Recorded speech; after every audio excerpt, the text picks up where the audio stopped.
জুলাই গণঅভ্যুত্থান দিবসের অনুষ্ঠান ঘিরে দেশের বিভিন্ন স্থানে ছাত্র শিবির ও ছাত্র দলের মধ্যে সংঘর্ষ হয়েছে।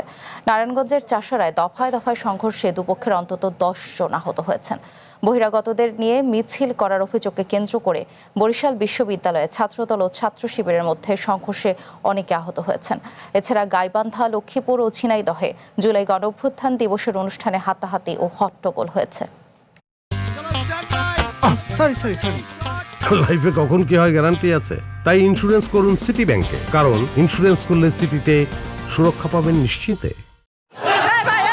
নারায়ণগঞ্জের সরকারি তোলারাম কলেজের সভায় ছাত্র শিবিরের নেতাকর্মীদের বক্তব্য দিতে বাধা দেন ছাত্রদল নেতারা। এ সময় তাদের মধ্যে বাকবিতণ্ডা ঘটে। এক পর্যায়ে রড, লাঠিসোঁটা, ইটপাটকেল নিক্ষেপে সংঘর্ষ বেঁধে যায়। চলে ধাওয়া পাল্টা ধাওয়া। খবর পেয়ে পুলিশ ঘটনাস্থলে গিয়ে পরিস্থিতি নিয়ন্ত্রণে আনে। অভিযুক্তদের বিরুদ্ধে আইনগত ব্যবস্থা নেওয়া হবে বলে জানান অতিরিক্ত পুলিশ সুপার হাসিনুজ্জামান। আলোচনা সভার বক্তব্যকে কেন্দ্র করে এই ছাত্র শিবির এবং ছাত্রদল এই দুই গ্রুপের মধ্যে বাকবিতণ্ডা এবং পরবর্তীতে হাতাহাতি, ধাওয়া পাল্টা ধাওয়া শুরু হয়। খবর পাওয়ার পরে এলাকায় এখানে তুলারাম কলেজের এখানে পরিস্থিতি নিয়ন্ত্রণ করে এবং দুই পক্ষকে শান্ত করে। এদিকে বরিশাল বিশ্ববিদ্যালয়ে র্যালি বের করে ছাত্র শিবির। এ সময় ছাত্র শিবির বহিরাগতদের নিয়ে র্যালি বের করেছে এমন অভিযোগে প্রথমে ছাত্রদলের সাথে বাকবিতণ্ডা শুরু হয়।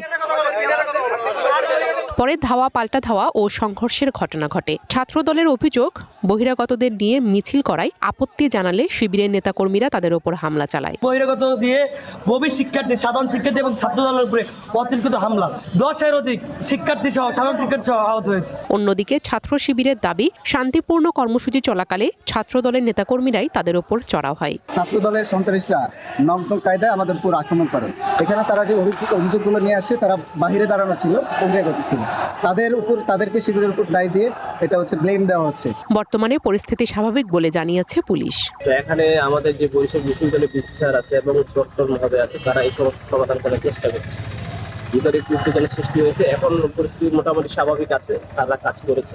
গাইবান্ধায় জুলাই যোদ্ধাদের সংবর্ধনা অনুষ্ঠান থেকে এনসিপির জেলা আহ্বায়ক খাদেমুল ইসলাম খুদিকে বের করে দেন জুলাই যোদ্ধারা। পরে উভয় পক্ষের মধ্যে তর্ক বিতর্ক ও হাতাহাতির ঘটনা ঘটে। পুলিশ, জেলা প্রশাসন ও বিএনপি নেতাকর্মীদের হস্তক্ষেপে পরিস্থিতি শান্ত হয়। আমার হাজবেন্ড তো মনে করেন দেশের জন্য জীবন দিয়েছে। আমি সরকারের কাছে একটাই আবেদন জানাই, আমার জন্য যেন, আমার সন্তানের জন্য যেন একটা কিছু করে দেয়। আমরা সংবর্ধনায় কি করবো, আমাদের ছেলের বিচারই এখনো পাইনি আমরা।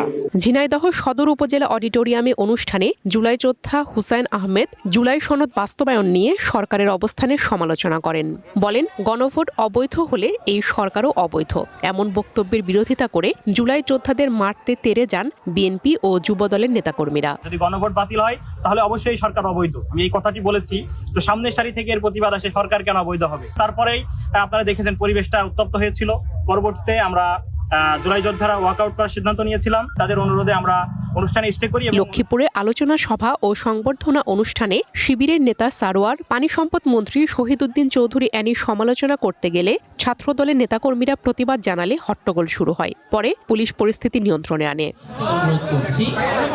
মাদারীপুরে শিল্পকলা একাডেমিতে আলোচনা সভায় জেলা ছাত্রদলের আহ্বায়ক মেহেদী হাসান জাকিরের বক্তব্য নিয়ে বিরূপ মন্তব্য করেন জুলাই যোদ্ধা জয়নাল ঢালী। এ নিয়ে জয়নাল ও জাকিরের মধ্যে তর্ক বিতর্ক এবং উত্তেজনাকর পরিস্থিতির সৃষ্টি হয়।